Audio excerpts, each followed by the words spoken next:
My name is Mirabella, and I learned the hard way that humiliation can sting sharper than betrayal, because it comes not from silence or absence, but from a voice raised against you in laughter. A laugh that does not come from joy but from scorn.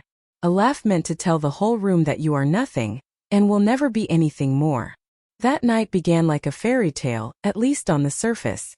My husband, Adrian, told me that his father had finally agreed to host me at the family estate. "It is important," Adrian had said as he adjusted his cufflinks before we left. "My father will see you differently this time. He will see that you belong." I wanted to believe him. I wanted to believe that love had bridged the gulf between Adrian's world and mine. I was the daughter of a modest schoolteacher, raised in a quiet town where Sunday dinners and hard work were the measure of success. Adrian came from power. His family's name appeared in newspapers, attached to businesses, donations, and scandals whispered in the same breath. To me it was another universe. But love makes you think impossible things can work. I loved him. I trusted him. I wanted his world to accept me. The Harland estate loomed at the edge of the city, its gates tall as fortresses, its marble facade glowing beneath floodlights. The drive curved through manicured gardens where fountains spilled water into stone basins. The building itself stretched wide, its windows glowing like golden eyes. Inside, the air smelled of polished wood and expensive wine. Portraits of stern-faced ancestors lined the walls, their painted eyes following me as I walked past. Servants moved silently, gliding through rooms with trays of crystal and silver. Every detail whispered wealth, the kind that is not new or flashy but old, proud, and unforgiving. The dining hall was a cathedral of excess. A table stretched longer than any I had ever seen, draped in white linen embroidered with gold thread. Dozens of candles flickered, though chandeliers blazed above, their crystals scattering light across the polished floor. Each place setting gleamed, china edged with silver, cutlery so heavy it could have been mistaken for weaponry. At the head of the table sat Leonard Harland, Adrian's father. His presence dominated the room even before he spoke. His hair was silver, combed perfectly back, his jaw square, his eyes sharp as steel. He wore a dark suit that seemed tailored not just to his body, but to his aura of command. This was a man who had spent his life winning battles, some in boardrooms, some in backrooms, all leaving scars invisible to anyone but those who lost to him. I tried to steady my breath as Adrian led me forward. My dress was simple, navy silk, tasteful but modest, chosen because I thought elegance did not require jewels. My heels clicked softly against the floor as I approached the table. Leonard did not rise to greet me. He did not smile. He let me sit at Adrian's side, my hands folded in my lap, my heart pounding with the hope that this time might be different. That this time I would not be judged for where I came from but for who I was. The servants poured wine. Glasses clinked gently. And then into the silence Leonard laughed. It was not warm. It was not welcoming. It was sharp cutting, designed to slice through the fragile peace of the evening. "Adrian," he said, his voice echoing across the long table. "This is your wife? This is the woman you chose?" His eyes raked over me like a cold appraisal. He leaned back, smiling without warmth. "Tell me, what did you see in her? She comes from nothing. A modest family with no name, no fortune, no legacy. Did you marry her for love? Or did you simply lose your sense?" The air froze. A few guests at the far end of the table exchanged looks, some pressing lips together to stifle smirks. I felt my cheeks burn, but I stayed silent, gripping the edge of my napkin so tightly my knuckles whitened. I glanced at Adrian. His jaw tightened. His fingers curled around the stem of his glass. But he did not speak. He did not defend me. He let the humiliation hang in the air, unchecked. Leonard was not finished. He gestured lazily toward me, as though I were a curiosity on display. "Look at her. No jewels, no pedigree, no influence. A man of ambition does not marry beneath him. A man of vision does not tie himself to weakness. You have made yourself smaller, Adrian. Do you even realize it?" The quiet laughter returned, sharper now, emboldened by his cruelty. Something cold slid down my spine. My husband had told me his father was traditional. He had told me Leonard needed time. But this was not tradition. This was contempt. And Adrian's silence was a betrayal louder than words. I kept my head high though my heart thundered. They thought my quiet meant defeat. They thought their laughter proved me powerless. What they did not know was that silence can also mean calculation. For months I had hidden truths about myself. Truths Adrian had chosen not to share with his family. He believed it was easier this way. But as Leonard's laugh cut through the room, I realized those secrets were not a burden. They were a weapon. And the time to use them was coming. Because Leonard Harland, the man who laughed at my low status, was only minutes away from discovering exactly who I really was. The sound of Leonard's laughter lingered in the air long after the candles flickered and the servants poured more wine. It was not just a laugh, it was a sentence. A declaration to everyone at that table that I was unworthy, that I did not belong. I sat there, my palms pressed into the silk napkin, my heart pounding so loudly I thought it might rattle the glassware. My throat burned with words I wanted to speak, but before I could, Leonard leaned forward again, his voice sharp. "Do you know what men like me build our lives upon?"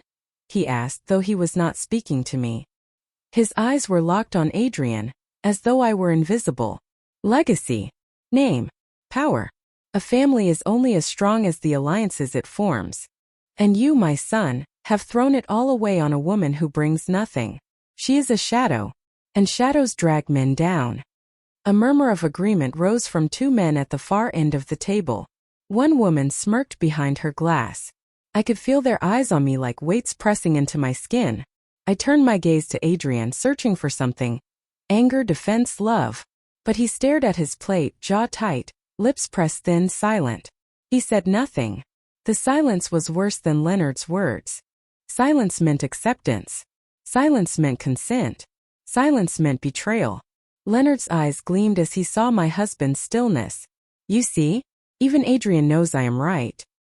He does not defend you because deep down, he knows what a mistake he has made." I bit the inside of my cheek until I tasted blood. My fingers tightened around the edge of the tablecloth. I wanted Adrian to rise, to slam his hand down, to shout that I was his wife and his choice, that love meant more than wealth or legacy. I wanted him to show me that our marriage was not built on quicksand. But all he did was lift his glass and sip. The humiliation was complete. Leonard's smirk widened. He lifted his own glass. "Do not take this personally, my dear. You are simply not the kind of woman who belongs at this table." Adrian could have chosen power. Instead, he chose sentiment. And sentiment does not last. The words hit harder than any slap. I felt the heat of tears sting my eyes, but I refused to let them fall. I straightened my shoulders, forcing my face into calm stillness. If they wanted to see me crumble, they would be disappointed. The rest of the dinner passed in a blur of flavors I could not taste, voices I barely heard. Leonard held court with stories of deals made, politicians bribed, fortunes built on the ruin of rivals. The guests laughed at his jokes, toasted his victories, and each time their glasses clinked, I felt the distance between me and Adrian stretch wider. Not once did he speak for me. Not once did he look at me with reassurance. He sat in silence, his loyalty bending under the weight of his father's disapproval. When the final course was cleared, I excused myself, my voice steady though my chest felt like it was splitting. I walked down the long hallway lined with portraits of Harland ancestors, each face stern, judgmental, unyielding. Their eyes seemed to follow me, whispering the same thing Leonard had said. "You do not belong." I paused at a window overlooking the gardens, gripping the sill until my knuckles turned white.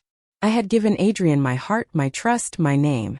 And in return, he had given me silence. That was the moment I understood the depth of betrayal.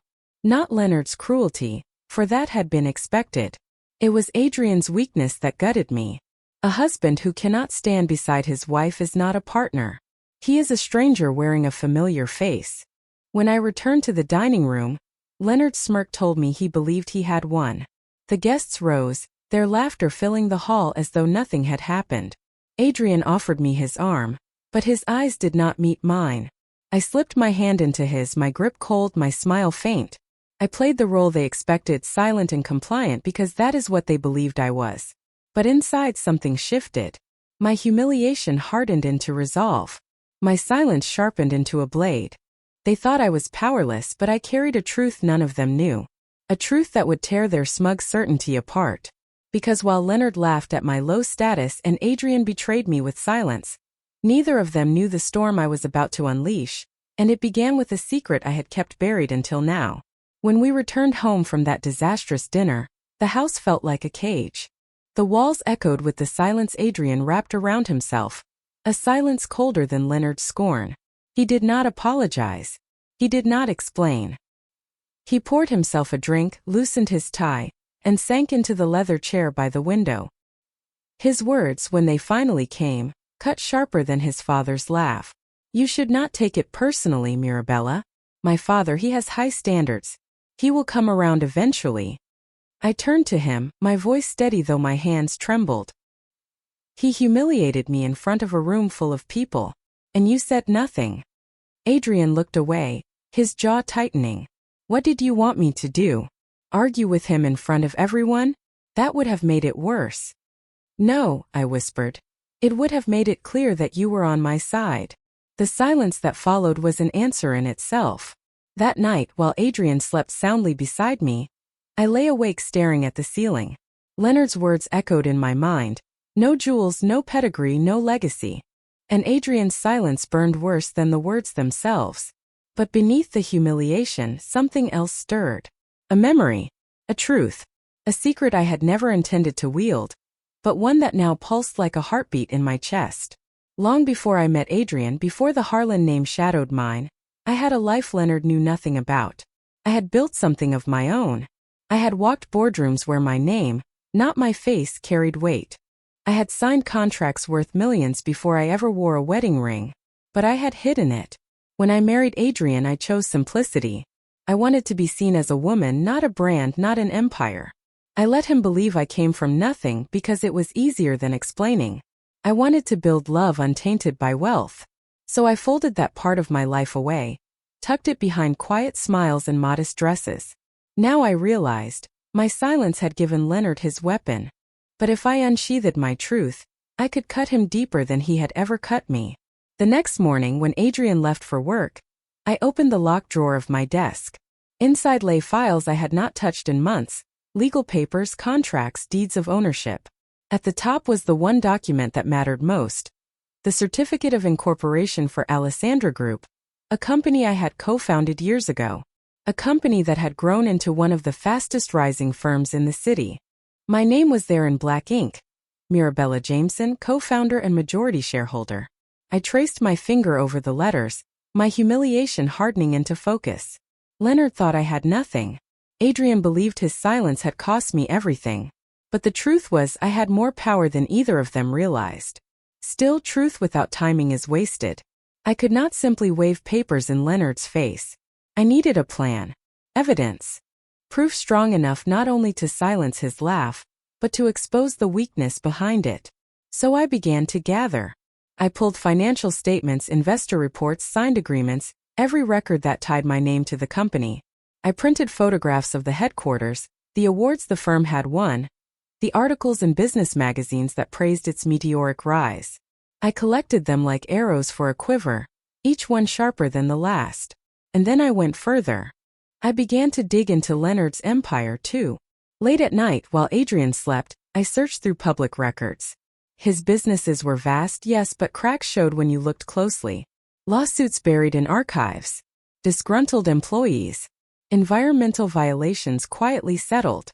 Leonard Harlan was not untouchable. He was vulnerable. For every insult he had thrown at me, I found a stone to hurl back. For every laugh, I gathered evidence that would make his voice falter. Days passed in quiet preparation. I hid the documents in a folder beneath my clothes, close enough to reach at a moment's notice. Each morning I smiled at Adrian. Each evening I let Leonard believe I was invisible. But inside I was sharpening my blade. I told no one, not even Clarissa, my oldest friend, though I knew soon I would need her help. This was still my secret war, one I would fight with patience. But Leonard must have sensed something. Because one evening, when Adrian and I returned to the estate for another dinner, I caught Leonard's eyes on me longer than usual. His smile did not reach his eyes. He tilted his glass toward me and said, "Some people pretend well, but pretense never lasts." I forced myself to smile politely, though my pulse quickened. Did he suspect? Could he sense that the woman he mocked was quietly preparing to undo him? I told myself I still had time. But I was wrong. Because the very next week, Leonard made a move so ruthless it forced me to reveal my hand sooner than I had planned. When Leonard leaned across the table that evening and said, "Pretense never lasts," I felt the walls close in. His eyes lingered on me as though he could peel back my skin and see the secrets pulsing beneath. He was testing me, prodding me, waiting for me to slip. I went home shaken. For days I kept my papers locked away, convinced I still had time, but his words haunted me. Leonard was not a man who waited patiently. He was a predator. And predators strike when their prey looks weakest. That strike came a week later. A thick envelope arrived at our door, delivered not by post but by courier. Adrian opened it, his face paling as he scanned the contents. "My father is questioning our marriage," he muttered, refusing to meet my eyes. "He has filed inquiries with the family trust, claiming you misrepresented yourself. He is suggesting annulment." The words slammed into me like a blow. It was not just an insult now. Leonard was making his scorn official. He wanted me erased legally and publicly, stripped of the very place I had built at Adrian's side. That night, as Adrian sulked in silence with another glass of whiskey, I understood the truth. I could not fight this alone. Leonard had power, money, and connections. Adrian had chosen his silence. If I did not find allies, I would lose, not because I was weak, but because war is not won alone. The next morning, I drove across town to a brick building that housed the offices of Camille Jennings, my closest friend since university. Camille was more than a friend. She was a lawyer with a reputation for cutting through lies like glass. We had drifted apart after my marriage, our lives pulled in different directions, but I knew if anyone could help me now, it was her. She looked up from her desk as I entered, surprise flickering across her sharp features. "Mirabella, I did not expect you here." I closed the door behind me and placed the folder on her desk. "I need your help. I have been hiding something I never wanted to use, but Leonard Harland has left me no choice." Camille raised a brow. "Leonard Harland? Adrian's father?" I nodded, opening the folder to reveal the incorporation documents, financial reports, and signed contracts. Her eyes scanned the pages, widening with each line. "Mirabella," she whispered, "you are majority shareholder of Alessandra Group? Why in God's name have you never said anything?" "Because I wanted a life that was mine," I admitted. "Not one defined by numbers and power. I thought love would be enough. I thought Adrian would be enough. But now Leonard is trying to erase me, and Adrian will not stand against him. So I have to fight, and I need someone who knows how." Camille's expression hardened, her lawyer's instincts sharpening. "Then you came to the right person. We can use this. We can build a defense so strong Leonard will choke on his own arrogance." For the first time in weeks, I felt air fill my lungs. Later that evening, I called my sister Isolde. She was fiery, blunt, the kind of woman who never backed down from a fight. When I told her what Leonard had done, her fury spilled through the phone. "That pompous tyrant thinks he can humiliate you because you chose love instead of money? No, Mirabella. We will not let him. You should have told me sooner. I am coming down this weekend. He will regret underestimating you." By the time she arrived, Camille had already drawn up a strategy. We would not simply defend my marriage, we would expose Leonard. We would use my company, my wealth, my power, not as a shield but as a weapon. Every insult he had thrown about status would be flipped, turned against him with evidence he could not deny. In the kitchen that night, the three of us sat around the table, papers spread across the surface like battle maps. Camille outlined legal filings, Isolde suggested ways to turn public opinion, and I listened, my heart steady for the first time in weeks. "You do not need Adrian," Isolde said fiercely. "You do not need his silence or his father's approval. You have everything you need right here." I looked at the papers, at the names and numbers that proved Leonard's laugh was built on ignorance, and for the first time I believed her. But Leonard was not finished. Because just as we began to prepare our strike, he made a move that threatened to unravel everything, forcing me to reveal my hand sooner than I ever intended. Leonard thought he could crush me with paperwork, whispers, and disdain. But as his petition for annulment reached my hands, I understood something vital. He had made his first miscalculation. He had underestimated how much strength humiliation can give a woman when she decides not to bend. I sat at the table in Camille's office, papers spread like a battlefield map. Camille's glasses glinted as she tapped the edge of the annulment filing. "This is flimsy," she said flatly. "He is trying to argue you misrepresented yourself. But in the eyes of the law, you are legally married. His status arguments hold no weight." Isolde slammed her palm on the table. "Then let us tear him apart. Let us show everyone who Mirabella truly is." Camille's sharp eyes met mine. "The key here is not just defense, Mirabella. It is offense. We cannot simply prove you are legitimate. We must expose Leonard as a fraud, publicly, legally, and personally. You have weapons. Let us use them." I opened my folder slowly, spreading the documents that carried my name. Articles of incorporation, shareholder agreements, financial reports, photographs of Alessandra Group's headquarters, newspaper clippings that praised its growth. I pushed them forward. "This is who I am," I said quietly. "Not the shadow he thinks I am. Not the weakness he laughed at.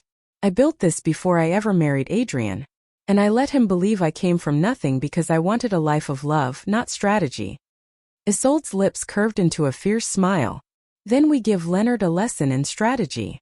Camille nodded. "Exactly. Here is the counterplan. 1. We file a response that not only defends you but attaches these documents as exhibits. The judge will see in black and white that you are far from what Leonard claims. 2. We prepare to leak this story carefully to the press. The same papers that printed his boasts about legacy will print the truth of yours. 3. We collect evidence of Leonard's own weaknesses. You mentioned lawsuits, violations. If we can show his empire is not as pure as he claims, the hypocrisy alone will ruin him." Her words rang with precision, and I felt my pulse steady. This was no longer about enduring insults. It was about war. Over the next week, we worked like soldiers in secret. Camille drafted responses, weaving my business documents into legal arguments strong enough to silence Leonard's petition. Isolde dug into Leonard's public records with a fire that left her sleepless.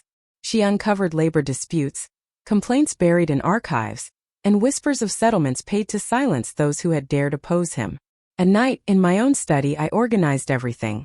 My once hidden life spread across the desk like an arsenal. Each photograph of my company's offices, each clipping of awards, became another arrow in my quiver. Adrian noticed the shift. One evening he asked, "What are you doing with all those papers?" His tone was cautious, suspicious. I looked up at him, meeting his gaze without flinching. "Preparing." "For what?" he asked. "For survival," I answered simply. He frowned but said nothing more. Silence was his only language now. Days bled into nights as our counterplan solidified. We would not reveal everything at once. We would let Leonard push harder, let him lean further into arrogance, and then strike when his guard was lowest. The humiliation he gave me in that dining hall would be nothing compared to what awaited him. Isolde clapped her hands together after one long night of research. "Imagine it, Mirabella. Imagine his face when he realizes the woman he called a shadow owns more light than he ever did." I allowed myself a small smile. For the first time since that night, the burn of humiliation eased. In its place was resolve, sharp and cold. But even as we prepared, I could not shake the feeling that Leonard was preparing something too. He was not a man who waited for the hammer to fall. He struck first. And soon enough he did. Because just as we finalized our counterplan, Leonard launched an ambush so ruthless it threatened to unravel everything we had built, and forced me to decide whether to reveal my secret sooner than planned. The day our filings were ready, Camille looked at me with calm satisfaction. "By next week, Leonard will be cornered. The petition will collapse under its own weight. All we need is patience." But patience is a luxury when your enemy thrives on chaos. Leonard was not patient. He struck before we could. It happened at a charity gala hosted in the heart of the city. Adrian had insisted we attend. "It will show we are united," he said, though the words felt empty. I wore a gown of emerald silk, not to please Leonard, but to remind myself that I was not invisible. Isolde accompanied me, fierce and crimson, her presence a shield at my side. When we arrived, the ballroom glittered with chandeliers, music, and laughter. Businessmen and politicians mingled with socialites, glasses of champagne sparkling in their hands. At first, I thought perhaps this night would pass without confrontation. Perhaps Leonard would keep his disdain private, at least here. I was wrong. Halfway through the evening, as guests gathered near the stage, Leonard stepped forward to address the crowd. His voice carried easily, smooth as silk, sharp as steel. "Ladies and gentlemen," he began, "we are here tonight to celebrate legacy and tradition. But what happens when legacy is threatened? When sentiment clouds judgment? When weakness parades as strength?" My stomach dropped. He gestured toward me, his smile venomous. "My son Adrian married a woman beneath him. A woman with no pedigree, no influence, no place at this table. I warned him, and now the entire family suffers the embarrassment." Gasps rippled through the crowd. My face burned, but I stood tall. Leonard continued, savoring every word. "She pretends to belong, but let me be clear. She brings nothing to this family. And soon the court will agree. Her place will be erased as it should be." Cameras flashed. Reporters scribbled furiously. Leonard had chosen the perfect battlefield. Not a courtroom, but the court of public opinion. He had humiliated me privately once. Now he sought to destroy me publicly. Adrian stood frozen beside his father, his expression unreadable. Not once did he raise his voice to stop the attack. His silence was louder than the music that faltered in the background. Isolde gripped my arm. "Say the word, Mirabella. End this right here." I swallowed hard. Revealing my truth now would end Leonard's taunts, yes, but it would also unravel my carefully laid plan. The timing was not perfect. Camille had warned me that our evidence needed the right moment to have maximum impact. But Leonard had forced my hand. If I did nothing, his words would spread like wildfire, leaving ashes where my name once stood. The room blurred as guests whispered, eyes darting between me and Leonard.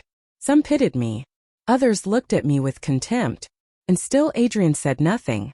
My humiliation threatened to drown me, but beneath it surged something stronger. Fury. I stepped forward, my heels striking the floor like drumbeats. Leonard's smile widened, expecting tears, expecting retreat.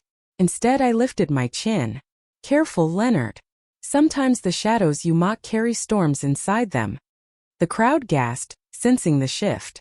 Leonard's smile faltered just slightly. But before I could continue, before I could reveal the truth, his allies began handing out pamphlets, prepared documents filled with lies about me. Claims that I had debts, that my family was disgraced, that I had attached myself to Adrian for money. Pages fluttered through the crowd like poisoned leaves, each one designed to bury me deeper. The trap had sprung. For a heartbeat, panic clawed at my chest. My reputation was under siege, my silence twisted into guilt. Leonard had turned the gala into a trial, and the verdict seemed ready to fall against me. I had only two choices: stay silent and be destroyed, or reveal everything I had hidden, and change the game forever. For a moment, the gala ballroom spun around me. Leonard's words cut, the pamphlets painted me as a parasite, and Adrian's silence weighed heavier than the crystal chandeliers overhead.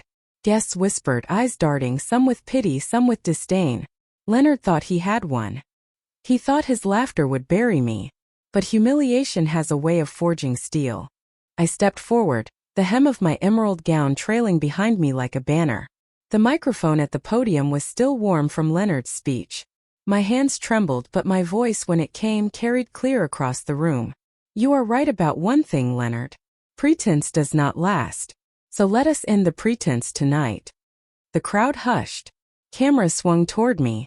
Leonard's smirk sharpened, certain I would crumble. I pulled a folder from my clutch. Documents I had carried for weeks, waiting for the right moment. My fingers brushed the papers like a soldier touching a weapon.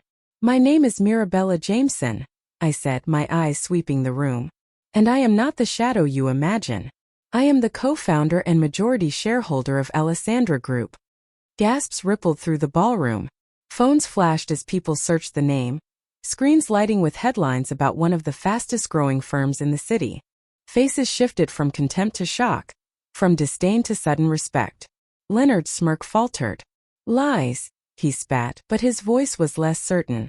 I held up the documents, Articles of incorporation, financial reports, photographs of awards.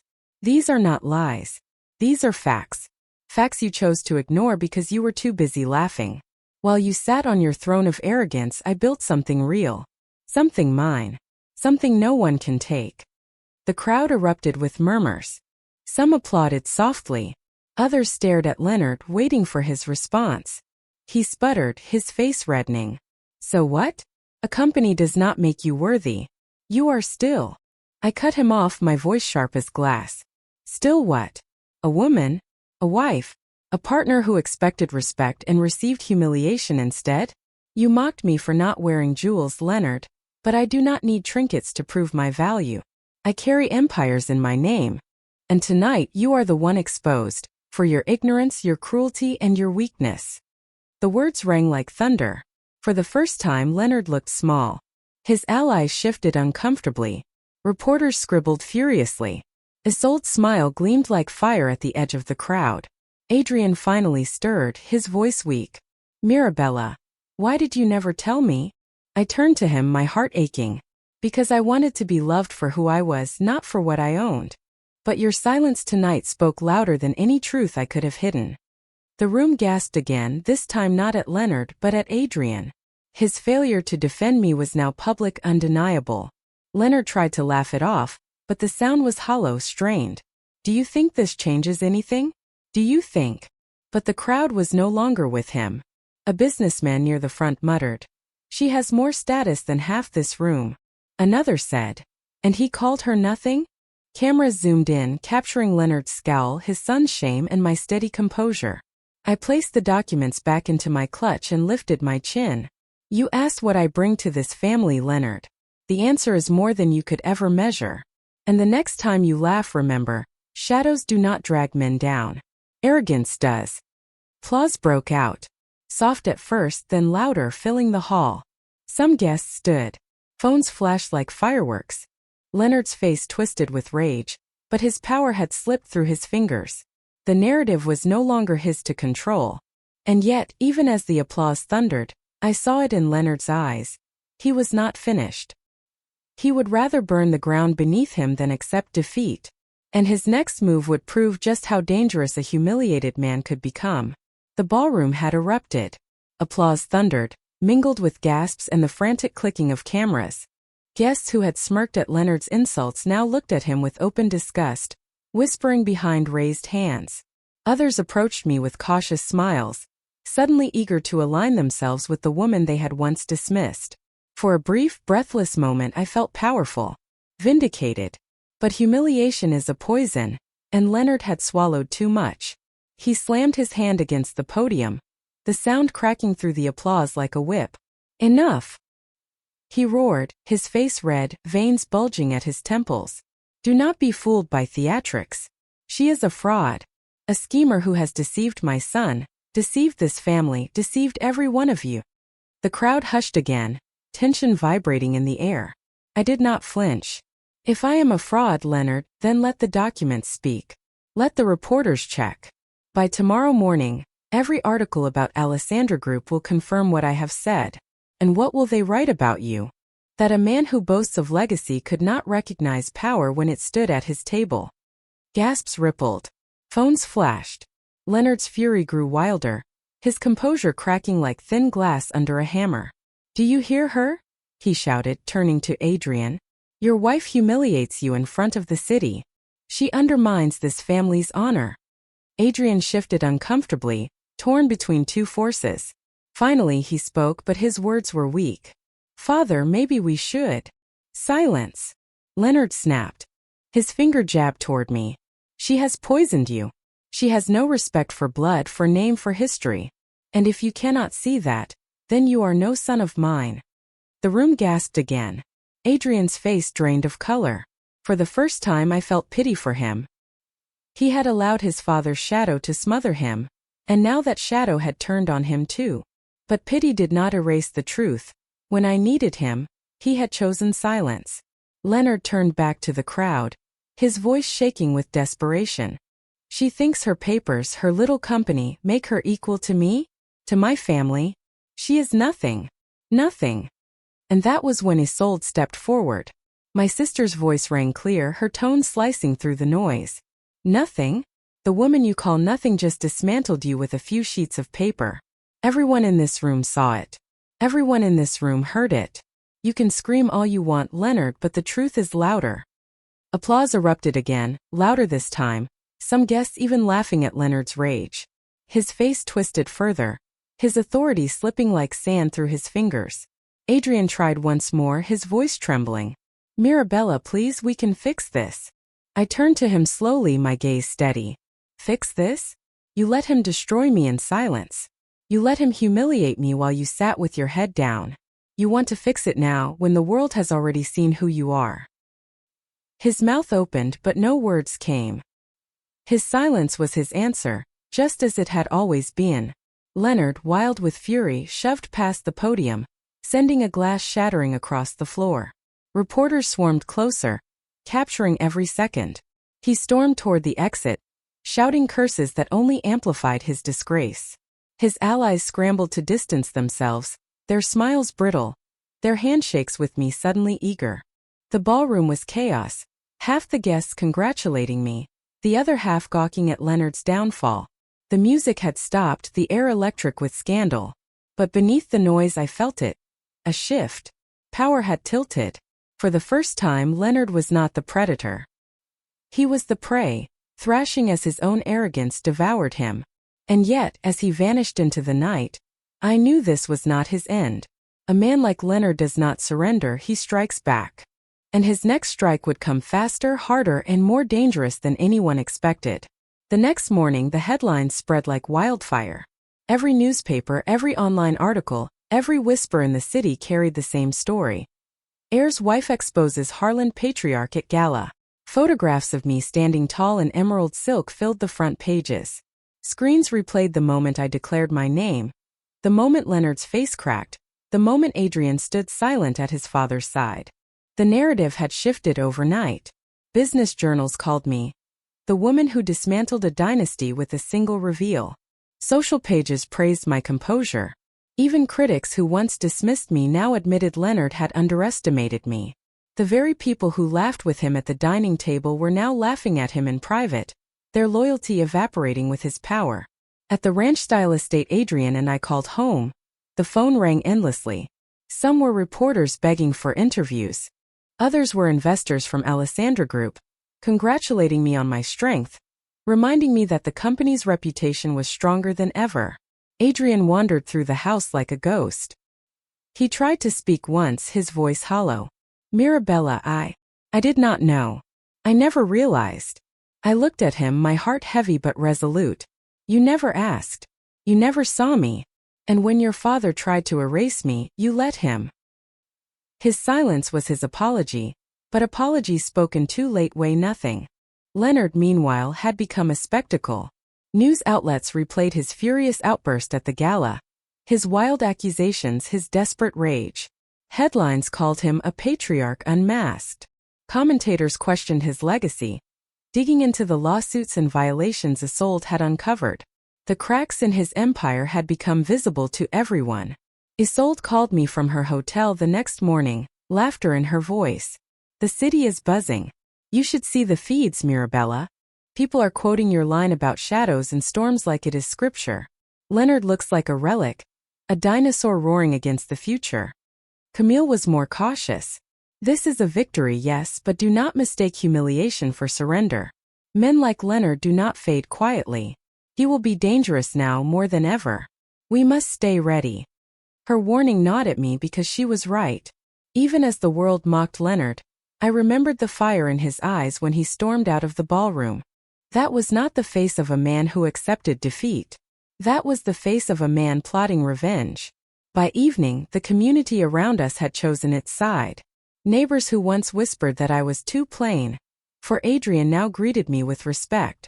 Business leaders sent invitations for partnerships. Alessandra Group's name trended online, stronger than ever. And yet, within the walls of our home, the air was heavy with tension. Adrian barely spoke, torn between loyalty to his father and shame at his own silence. When I asked him if he would stand with me if Leonard struck again, his eyes faltered. He did not answer. That night, as I sat by the window, Isolde joined me. She pressed a hand over mine. You know, you do not need him anymore. Not Adrian, not his family. You proved you stand taller on your own. The only question is, how do you want this to end? Quietly, or with finality? Her words lingered. I thought of Leonard's laughter, Adrian's silence, the way humiliation had nearly broken me. Quiet endings leave room for echoes. I wanted an ending so loud it left no doubt. And I would get it, because Leonard's next desperate move would bring him face to face with the truth he had tried so hard to bury, and this time it would finish him for good. Leonard's last attempt to crush me was as desperate as it was predictable. 2 days after the gala, he summoned the press to the marble steps of his estate. Cameras lined the driveway, reporters crowded with microphones ready, the whole city waiting for his next performance. He stood before them, his suit immaculate, his silver hair combed back, but his eyes burned with something wild. My son's wife, he thundered, is a deceiver. She has manipulated this family, seduced her way into power, and fabricated documents to claim what is not hers. She is a fraud, and she will be exposed. But this time his words rang hollow, because before he had even opened his mouth, Camille and I had moved first. We had filed every legal document, every certificate, every notarized page confirming my majority stake in Alessandra Group. We had submitted them to the courts, to the regulators, and most importantly to the press. By the time Leonard called me a fraud, journalists were already holding proof in their hands. One reporter raised her voice, sharp and cutting. Mr. Harland, are you aware that Mrs. Jameson's ownership in Alessandra Group is documented and verified? These papers are public record. Another shouted, what about the lawsuits against your own companies, Leonard? The environmental violations? The settlements? Do you deny those? The cameras caught everything, the falter in his voice, the flash of panic in his eyes, the stammering that followed. His press conference meant to bury me became his own unraveling. That evening the headlines were merciless. Harland patriarch crumbles under scrutiny. From power to desperation. Leonard Harland's fall. That was the last time he dared speak my name in public. Adrian, however, was harder to silence. At home he paced the floor, running his hands through his hair, his face pale with shame. Finally he stopped in front of me, his voice breaking. Mirabella, I was wrong. I thought silence would keep the peace. I thought my father's anger would fade. But I see now that my silence destroyed everything. Please let us start over. I studied him for a long moment. The man I had once loved, who had promised to be my partner, had stood by while his father humiliated me. He had allowed Leonard's voice to drown out mine. And now, when the world knew the truth, when the tide had already turned, he wanted redemption. You do not lose a woman like me through one mistake, I said quietly. You lose her every time you choose silence over truth. And you chose silence again and again.